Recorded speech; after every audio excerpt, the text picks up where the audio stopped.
Coba aja dulu Bu. Ya. Nah, selamat teman baju aman mantap. Ya, Bismillahirrahmanirrahim. Assalamualaikum warahmatullahi wabarakatuh. Jadi di sini saya Rawisan Setioko dan teman saya Kolbiren Maulana. Kita di sini bakal membawakan teknologi nuklir. Nah, sebelumnya teknologi nuklir itu apaan sih? Nah, jadi teknologi nuklir itu adalah teknologi yang melibatkan reaksi dari inti atom. Nah, pertama itu ada reaktor nuklir. Reaktor nuklir itu adalah tempat terjadinya reaksi pembelahan inti atau kita kenal dengan reaksi fisi berantai yang terkendali. Nah, bagian utama reaktor nuklir itu ada 4. Yang pertama ada elemen bakar, yang kedua ada moderator, yang ketiga pendingin, dan yang terakhir ada perisai.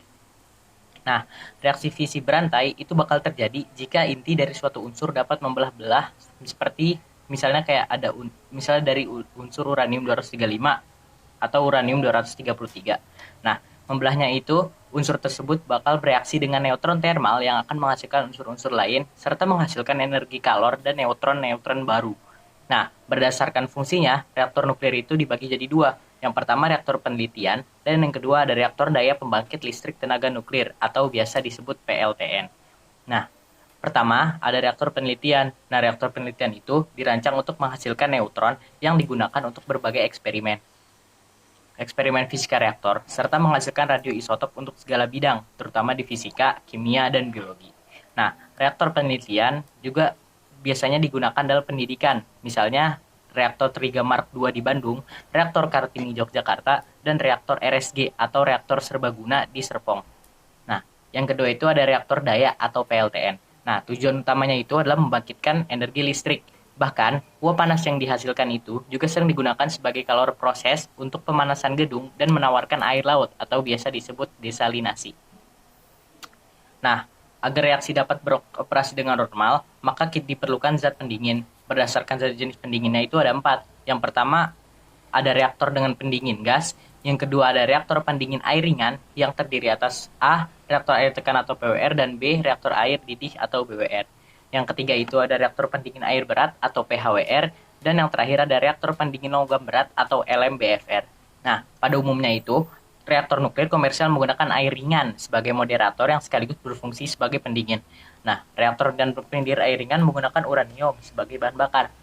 Nah, untuk menghitung laju fisi agar dihasilkan suatu daya tertentu, kita bisa memakai persamaan laju fisi sama dengan daya yang dihasilkan dibagi energi tiap kali fisi.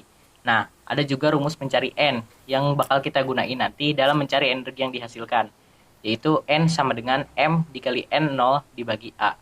Dengan N itu jumlah inti unsur, M itu massa inti satuan kilogram, yang N itu bilangan Avogadro yang biasanya 6 kali 0,2 dikali 6,02 dikali 10 pangkat 26, dan yang terakhir A sebagai nomor massa unsur dengan satuan kilogram per kilomol. Nah, setelah itu bakal ada energi yang dihasilkan itu sama dengan N. Bom fisi memiliki prinsip yang sama dengan pembangkitan energi. Misalnya uranium dan plutonium dapat membelah atau fisi karena berlangsungnya reaksi nuklir akan berubah menjadi atom-atom lain yang bersifat radioaktif, ditambah dengan 2-3 buah neutron dan pelepasan sejumlah energi.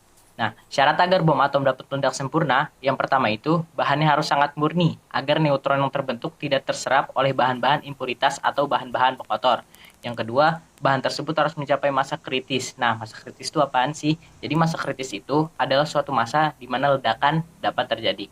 Nah, misalnya itu massa kritis untuk uranium U-235 kira-kira 1 kg. 1 kg uranium U-235 ini punya volume sepertiga volume 1 kg besi. Karena massa jenis uranium adalah sekitar 19 gram per cm pangkat 3 gram cm pangkat kubik, dan massa jenis besi sekitar 7 gram cm kubik, sehingga ledakan 1 kg uranium U-235 itu setara dengan 20.000 TNT, yaitu bahan bakar bom konvensional atau cukup dengan istilah 20 kiloton. Ya, mungkin itu sekian dari saya. Selanjutnya akan dilanjutkan teman saya Kolbi Raihan Maulana. Jadi yang selanjutnya ada bom fusi. Bom nuklir terhebat adalah bom yang bahan bakarnya mudah didapat, yakni uranium U-238. Bahan bakar ini sangat murah dan melimpah secara alami. Bahan bakar ini hanya dapat diledakkan dengan neutron cepat yang dapat dihasilkan oleh bom termofusi. Dengan demikian, Setelah ledakan T2 dapat diperbesar lagi dengan ledakan tahap ketiga dengan bahan bakar uranium alam atau uranium U238 lebih dari 99%. Yang ketiga ada radioisotop. Yang pertama adalah pembuatan radioisotop. Untuk memproduksi radioisotop dalam jumlah banyak, cara yang umum digunakan antara lain menggunakan reaksi inti dengan neutron. Bahan bakar yang tidak aktif seperti natrium, kromium ataupun iodium dimasukkan ke dalam reaktor produksi radioisotop. Ketika reaktor dioperasikan, maka neutron dari fisi digunakan untuk meradiasi bahan isotop.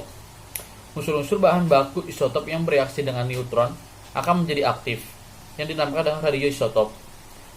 Contoh radioisotop buatan itu batan, yakni 24Na, 32P, R, 99TC, dan 131I. Yang kedua ada pemanfaatan radioisotop. Yang pertama, radioisotop dalam bidang kedokteran.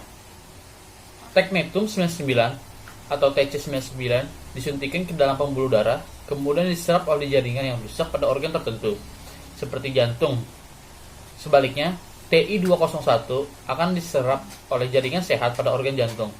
Kedua isotop ini bermanfaat untuk mendeteksi kerusakan jantung pada manusia.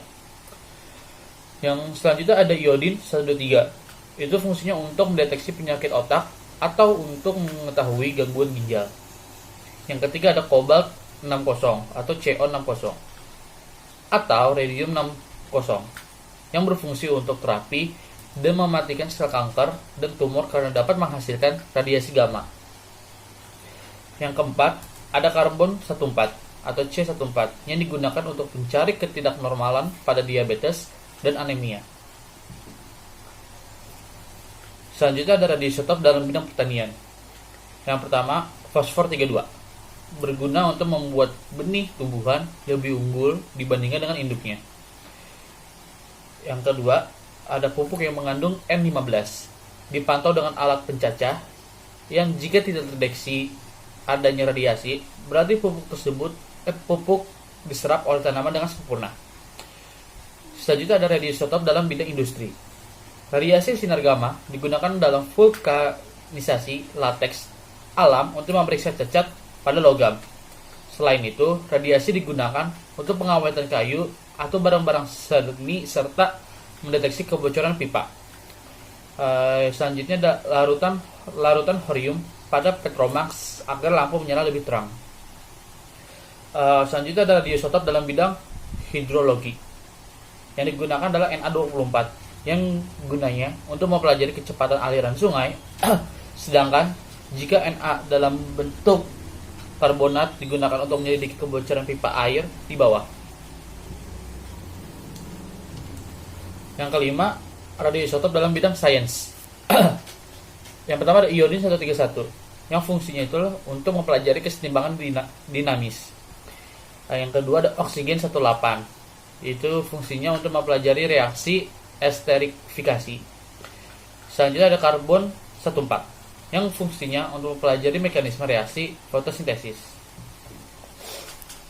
Ya, itu saja presentasi dari kami. Kurang lebihnya mohon maaf. Wabillahi taufiq wal hidayah. Wassalamualaikum warahmatullahi wabarakatuh.